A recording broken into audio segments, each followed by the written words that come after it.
اقول لك طب يا حدق روح انت امسك المصحف كده في البيت ووريني هتعرف تصلي زيه. احوال عجيبه والله. تبقى انت شاب واقف وصحة وعضلات وبقى جايب مش عارف ميدالية فين وبتلعب في جيم ايه ومش قادر. والشيخ اللي عنده 60 سنة و70 سنة الشيخ الدبيسي ده كان ساعات يخلص الركعتين ويستلقي على ظهره بقى يتعلق له المحاليل وياخد الأدوية وبعد ما يخلص يقوم يصلي ركعة.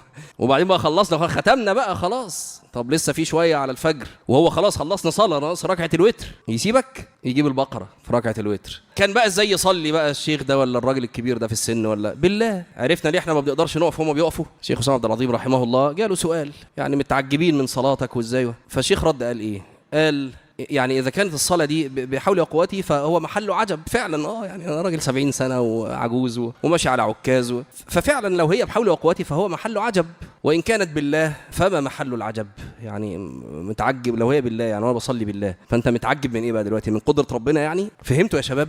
فهمتوا القضية فين؟ تقول لا مصلوه عشان هو اللي بيصلي. أقول لك طب يا حدق روح أنت امسك المصحف كده في البيت ووريني هتعرف تصلي زيه. تقول له أصل هو اللي بيقرأ فيعني مش طب خد أنت مصحفك وروح يلا، ومش بس اعمل كده واستمر على ذلك، مش ليلة واتنين. شيخ أسامة عبد العظيم رحمه الله في الأيام العادية ختمة كل أسبوع في الصلوات الجهرية، مغرب وعشاء وفجر. حياته كانت كده، يدخل رمضان ممكن يجيب 20 جزء في الليلة، بالمغرب بالعشاء بالفجر برضه. روح أنت يلا البيت ووريني هتعمل إيه.